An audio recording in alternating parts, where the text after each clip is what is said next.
அனைவருக்கும் வணக்கம். ராமாயணத்தில் வர்ற நிறைய விஷயங்களை பற்றி நம்ம ஒரு நாளும் பார்த்துட்ருக்கோம்.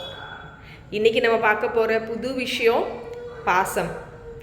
நம்ம தசரதர், ராமன், லக்ஷ்மணன், பரதன் இவங்களோட பாசத்தை பற்றி தான் நம்ம இன்றைக்கி பார்க்க போகிறோம். முதல்ல அப்பா பசங்க பாசத்தை பற்றி பார்த்துடலாமா?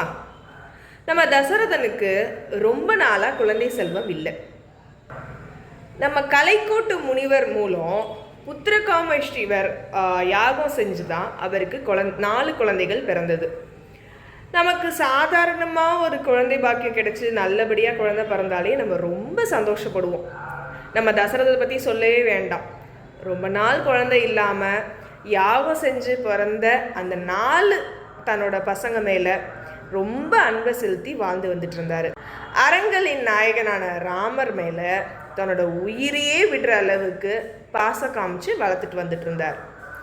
நம்ம லக்ஷ்மணன், நம்ம பரதன் தான் 2வது பையனாக இருந்தாலும் லக்ஷ்மணன் தான் 2வது பையன் போல ராமா லக்ஷ்மணா ராமா லக்ஷ்மணான்னு ராமனுக்கு அடுத்து லக்ஷ்மணன் போல் பாசம் காமிச்சு வளர்த்துட்டு இருந்தார்.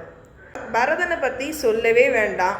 பரதன் பிறக்கிறதுக்கு முன்னாடியே பரதன் மேலே பாசம் வச்சுருந்தார். எப்படின்னு பார்க்குறீங்களா? பரதனோட அம்மா கைகேயியை திருமணம் பண்ணுறப்ப அவங்க அப்பா கிட்ட உங்கள் பேரன் தான் இந்த நாட்டை ஆட்சி செய்வான் அப்படின்னு சொல்லி பிறக்கிறதுக்கு முன்னாடியே அவரோட பாசத்தை வெளிப்படுத்தினார் தசரதர். தன்னோட 4 பசங்களையுமே தன்னோட குருவான வசிஷ்டர்கிட்ட தான் கல்வி கற்றுக்க அனுப்பிச்சு வாழ்க்கை அப்படிங்கிற பயணத்தில் சிறந்து வர்ற அளவுக்கு உயர்த்தினார். அதே மாதிரி தன்னோட 4 பசங்களுக்கும் ஒரே நேரத்தில் திருமணம் செஞ்சு எந்த ஒரு வேறுபாடும் இல்லாமல் அன்பை காமிச்சு வளர்த்தார். அவர் தன்னோட 4 பசங்க மேலே காட்டின பாசம் எப்படி இருந்துச்சுன்னா உயர்விலும் உயர்வு அப்படின்னு சொல்கிற அளவுக்கு இருந்துச்சான். அதாவது ஒன்றுக்கொன்று சளைச்சதில்லை அப்படிங்கிற அளவுக்கு உயர்வினுள் உயர்வு அப்படின்னு இருந்துச்சு தசரதர் தன்னோட 4 பசங்க மேலே காட்டின பாசம். அடுத்து உலகத்திலேயே நெகிழ்ச்சி தரக்கூடிய பாசம் சகோதர பாசம். அதை பற்றி தான் பார்க்க போகிறோம். நம்ம ராமன் லக்ஷ்மணன் பாசத்தை பற்றி. எல்லாருக்கும் வழிகாட்டக்கூடிய உன்னத சகோதரர்களாக அவங்க 2 பேரும் இருக்காங்க. ராமனின் இடர்கலைய வந்தவன் தான் லக்ஷ்மணன். கண்ணை இமை காப்பது போல ராமனை லக்ஷ்மண் காத்து வந்தான். ராமன்கிட்ட பாசம் காட்டுறதில்ல அவங்க ராமனோட 3 தம்பிங்களும் ஒருத்தருக்கு ஒருத்தர் மிஞ்சினதில்லை. ஆனால் அந்த 3 பேர்லையும் லக்ஷ்மணன் தான் ராமன் கூட பிறந்ததுலேருந்து நிழல் போல ராமன் கூட வாழ்ந்து வந்துட்டுருக்கான். தன்னோட அண்ணி சீதை கூட திருமணத்துக்கு அப்புறம் கானகம் வந்தாலும் அசோகவனத்தில் ராமனை பிரிஞ்சு தான் இருந்தான். ஆனால் தன்னோட லக்ஷ்மணன் ராமனை பிரிந்து ஒரு நாளும் இருந்ததில்லை. அவன் பெற்ற பேரே பெரும் பேரு.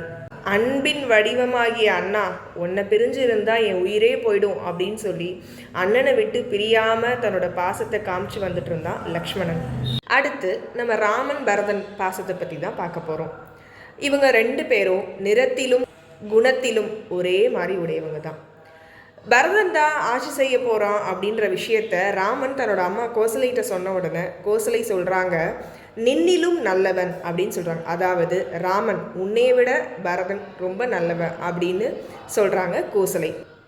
ராமனும் லக்ஷ்மணனும் காட்டுக்கு போகிறாங்க அப்படின்னு தெரிஞ்ச உடனே பரதன் தன்னோட படையோடு வந்துட்டுருக்கான்.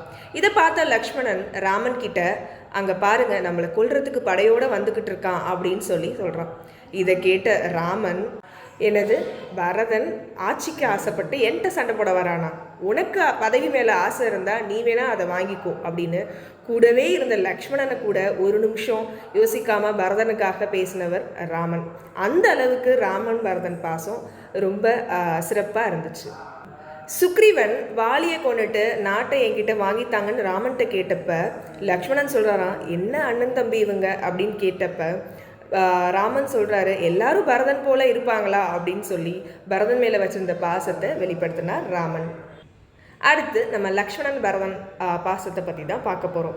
சூரியன் மகன் போல் பரதன் போர் செய்யாவிட்டாலும் பரதனின் ஆற்றலை உணர்ந்தவன் லக்ஷ்மணன். அன்பிலும் அவ்வாறே. எந்த தவறுமே செய்யாத பரதன் 14 ஆண்டு ஆட்சியே வேண்டாம் அப்படின்னு சொல்லி தவ வாழ்க்கை வாழ்ந்தான். 14 ஆண்டுகள் கழித்து பார்த்த லக்ஷ்மணனும் பரதனும் ஒருத்தருக்கு ஒருத்தர் ஆற தழுவி கொண்டனர். லக்ஷ்மணன் ராமர் அருகிலேயே இருந்து தவ வாழ்க்கை வாழ்ந்தான். பரதன் ராமன் பக்கத்தில் இல்லைனாலும் ராமனோட பாதுகை ரெண்டையும் வைத்து ஆட்சி செய்து வந்தாங்க. லக்ஷ்மணன், பரதன் இவங்க 2 பேருமே அறத்திற்காக தவ வாழ்க்கை வாழ்ந்து அன்பில் மிக உயர்ந்த இடத்துக்கு போயிட்டாங்க. இப்படி ஒருவருக்கொருவர் வைத்திருக்கும் பாசத்தை சொல்லழகு, பொருளழகு, உணர்வுகளை உள்வாங்கி கம்பராமாயணத்தை படிக்கும்பொழுது பாச உணர்வு நம் மனதிலும் தோன்றும். ஜெய் ஸ்ரீராம். நன்றி.